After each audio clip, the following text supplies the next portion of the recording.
Do you have butt pain? You've been told it's piriformis syndrome. So you look up piriformis syndrome on the Googles, and then you go to YouTube and you look up piriformis stretching exercise, and you stretch your piriformis, you exercise your piriformis, you mash your piriformis, piriformis, piriformis, piriformis.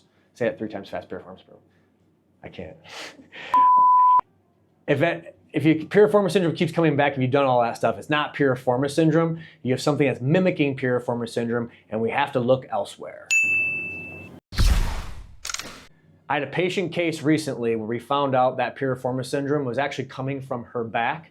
We had specific history taking and tests to figure that out. And often I find a lot of times piriformis syndrome, even though it's called that, is not a piriformis problem. It's very common, and I want to share with you the same thing I shared with this patient so you can try it yourself and get some relief from your piriformis syndrome that's not from the piriformis. Here we go. All right, so for lack of, to keep anonymity, we'll call this patient Darlene.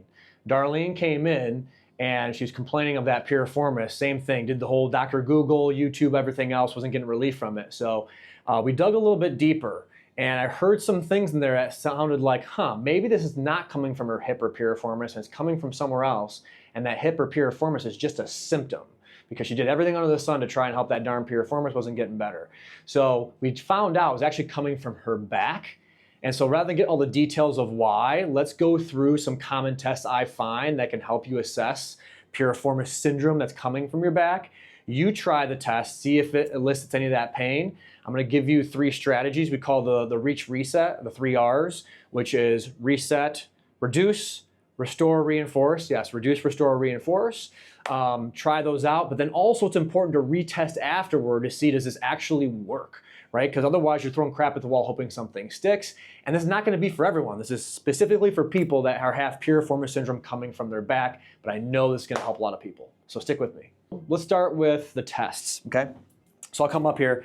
So really what it comes down to when we test and retest, I don't care what the test is. Like if you did this, ouch, and that hurts your piriformis, great. We can use the test to measure cause and effect. All it is. But I'm going to give you 3 tests you can use to see, does it reproduce your piriformis syndrome pain. So first one is rotation. You simply arms by your side, you twist left and you twist right. With Darlene, when she twisted to the left, it pulled on this right hip, she felt it. Positive test. Number 2 is a squat. You may or may not feel it here. For her, when she went down, ouch, she felt it right in that same area she was having pain. And then lastly is a seated Faber test. It's a fancy term for, Faber stands for flexion, abduction, external rotation. Let's keep it simple. It means cross ankle over opposite knee test. When we do that here, her left side was totally fine. Right side, like, oh, hard to get it up there. And then once we got it there, it's fine. And then I pushed it down. Ooh, not only did it hurt in the piriformis area, but actually pulled in her opposite side back. Did not realize that was there. And that's very, very common. Don't be surprised that happens to you. Now, we typically can have stiff hips, that's fine. But if you can do one well here and one is obviously impaired, that's likely not a hip issue, especially if you feel it in the backside, it's likely a back issue because of the relationship between the back, pelvis, and hip. All right, so now that we have our tests, remember those for retesting. If none of those hurt you, then this video is probably not for you, or you need to find a different test. But remember your tests, write them down. Next, we're gonna go through the reach reset, which are the 3 R's. We're going to reduce, restore, reinforce, okay? So first strategy is an exercise to reduce this.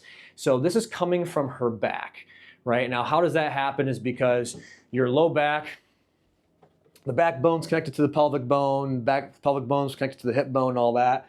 But what can happen is that when you have muscles that are guarding or protecting your back, like the psoas here, you cross your leg, that muscle can tug on the back and elicit pain.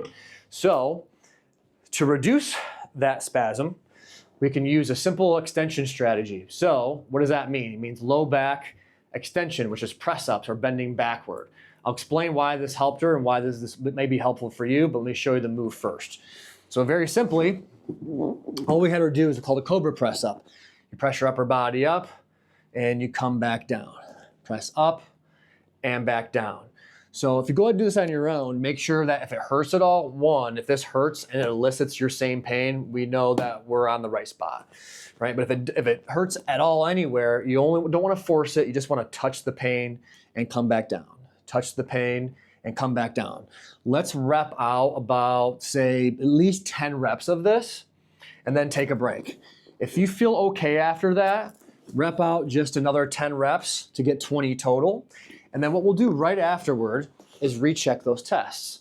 All right, let's twist left, twist right. Let's squat, and then let's cross the leg here.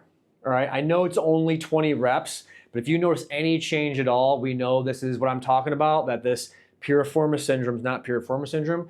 It is coming from your back. Now, why does this happen? Why is bending backward do that? Well, this person sits a lot, and a lot of us do sit a lot. We have all eyes in the front of our head, so when we do things, it's forward, forward, forward. Phones, computer, bending, lifting, tying shoes. I doubt for fun anybody like tries to tie their shoes backward or like type on the computer backward, right? So all that forward bending stress is like bending my finger like this. Eventually it becomes painful. So what we have to do to fix this, we have to move it in the opposite direction. So that's what we're doing here. Because we spend so much time here, at least Darlene did, we're trying to move her back in the opposite direction to balance out that joint again, thus it feels better. So why does the piriformis get better? Because those muscles don't have to protect anymore, right? When you have too much tension on your back, the muscles protect. Your brain's smart. It says there's a problem, let's protect. You take the tension off, now your brain's like, oh, we don't have to protect anymore, we'll relax, right? So all we're doing right now is testing and retesting, seeing if it works. All right, so we have the press ups, that was one. Number two, we want to, so we have reduce, restore. So we want to restore normal muscle function in the hip. Because of the connection between the core, the pelvis, and hip, we want to train that as a system and get the muscles moving correctly or working together properly. So to do that, we're going to do what's called an active pigeon stretch. So I'm going to hop on the table here, go on hands and knees like this.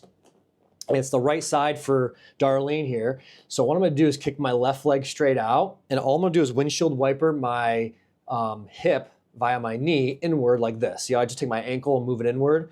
I'm doing that. So a classic pigeon stretch is like this, and you hang out here. We're not doing that. We're going to turn it to an active exercise. Why? Because when we exercise it, we're teaching our body how to control that newfound range of motion we're creating, so it sticks. So once I have this position here, all I'm going to do with I'm light on my hands, I'm not using my left leg, I'm just going to rock back and rock forward a bit in a linear or straight line, back and forth. And I'm going to feel a little stretch back here, and then I'm going to push my knee down to propel myself forward. As I go a little bit more here, I feel a bigger stretch. I'm going to drive my knee down to propel myself forward. I feel big glute activation here, which is strengthening the muscle on the way forward. On the way back, I'm stretching. So stretch and strength cycle back and forth. Make sure you're breathing through it. It's a good core activation or core stability exercise at the same time, a lot of bang for your buck. So I'd recommend about 10 reps or so, or until this starts getting tired, which I am now at this point. Okay, so we've done that. And then lastly, we have reduce, restore, right? So reduce was the press up, restore was that active pigeon. Lastly, we want to reinforce the changes. How are we going to do that? Sitting with a lumbar roll, because we can do these press ups and then that strengthening exercise, but if we just continue sitting like this in the car or wherever it may be, we're just going to unwind all that work because we're putting that stress on the back again.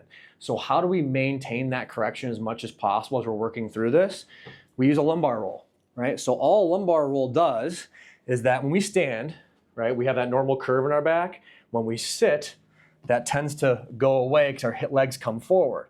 But if you stuff something behind your back, it helps keep you in an upright position. So I take this and then I slide my butt back. You can see over here is I place that right above my belt line. So now when I relax, I can relax in an upright, proper posture and not in a slouched position. So it's gonna help me maintain those changes I'm making with the two prior exercises. Cool. All right, so now that we have that, let's retest, okay? So what I recommend, you don't have to do it every time, but do a set of 10 press ups and then do a set of 10 of the active pigeon stretch back and forth. Retest your tests, right? We had rotation, we had squat, and we had seated favor, right? These might be yours, they might be not, but retest your tests.